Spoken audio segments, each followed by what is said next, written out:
Legenda Keongmas dikisahkan di kerajaan Daha dipimpin oleh seorang raja yang bijak bernama Raja Kertamarta. Raja mempunyai dua orang putri yang cantik-cantik. Putri pertamanya bernama Dewi Galuh, sedangkan saudaranya bernama Chandra Kirana. Berbeda dengan Dewi Galuh, Chandra Kirana sudah mempunyai tunangan.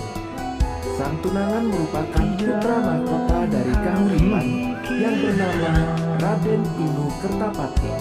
Suatu hari ia berkunjung ke kerajaan Daha. Selamat pagi Raja Kertamarta. Oh, Raden Inu, calon anakku. Kemarilah, mari masuk. Di sana rupanya calon istrimu, Chandra Kirana. Dia sedang bersama dengan Dewi Galuh. Selamat pagi Chandra Kirana. Selamat pagi Dewi Galuh. Selamat pagi Pangeran ini. Aku mau ke kamar saja. Kenapa? Kenapa selalu Chandra Kirana yang memperoleh keuntungan? Akan kusingkirkan kau, Chandra Kirana. Rasa dengki Dewi Galuh terhadap Chandra Kirana membuatnya gelap mata. Ia pun pergi ke tempat nenek sihir untuk membantunya menyingkirkan Chandra Kirana. Apa yang membuat putri kerajaan datang kemari di malam-malam begini? Aku punya permintaan. Bantu aku melenyapkan Chandra Kirana. Akan kuberi emas sebanyak yang kau mau. Nenek sihir menyetujui permintaan Dewi Galuh. Ia mau bekerja sama dengan Dewi Galuh dengan imbalan sejumlah emas.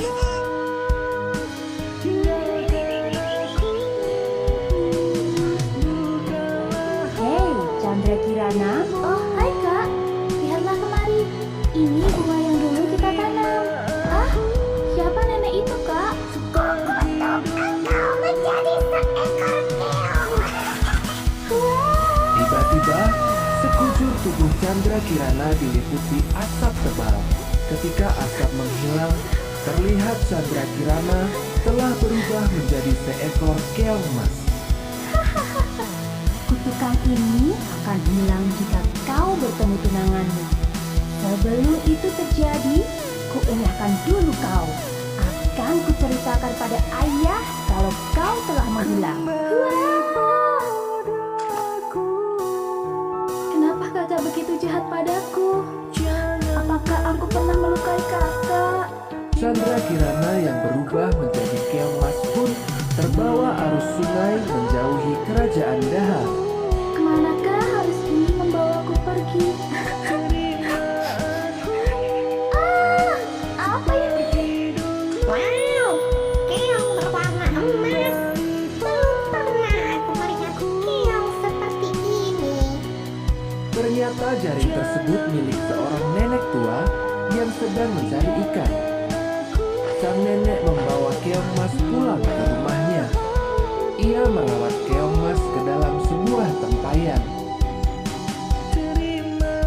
Tanpa sepengetahuan sang nenek, di pagi hari keong emas berubah menjadi wujud manusia kembali hingga di siang hari. Tak terasa hari sudah siang. Aku belum menyiapkan makan untuk nanti sore. Sang nenek pun pulang ke rumah. Betapa terkejutnya ia karena di meja sudah terhampar berbagai masakan yang enak-enak. Hah? Siapakah yang memasak semua ini?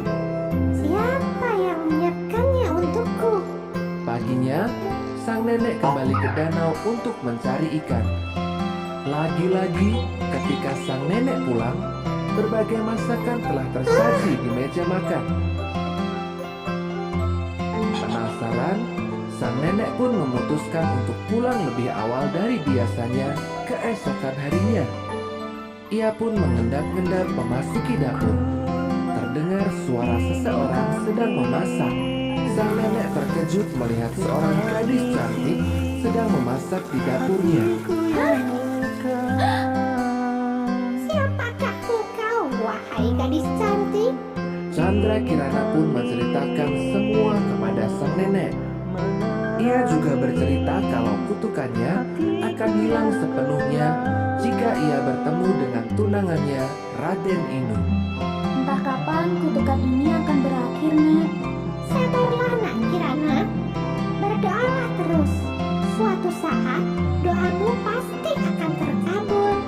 Sementara itu, di kerajaan Daha, Raden Inu berniat untuk mencari tunangannya. Ia berpura-pura menjadi seorang rakyat jelata. Tenanglah Raja, akan kucari Chandra Kirana ke seluruh pelosok negeri hingga ketemu. Mendengar Raden Inu berniat mencari Chandra Kirana, Dewi Gayung memberitahukan hal tersebut kepada nenek sihir. Sang nenek sihir berubah menjadi seekor gagak hitam. Ia terbang mencari Raden Inu. Raden Inu yang dalam perjalanan mencari tunangannya tiba-tiba dikejutkan datangnya gagak yang bisa berbicara.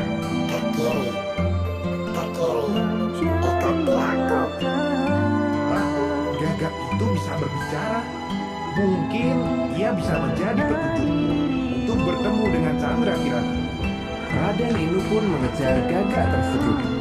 Tanpa sepengetahuan Raden Inu, sang gagak jelmaan nenek sihir sebenarnya justru menjerumuskan Raden Inu ke arah yang salah. Di perjalanannya, langkahnya terhenti ketika melihat sang kakek tua yang bersandar di pohon. Ia terlihat lemas. Kek, apakah kau baik-baik saja? Kau terlihat begitu pucat. Aku sudah tidak makan berhari-hari, anak muda. Ini Kek, makanlah sebagian bekalku. Aku membawa cukup bekal. Terima kasih, anak muda.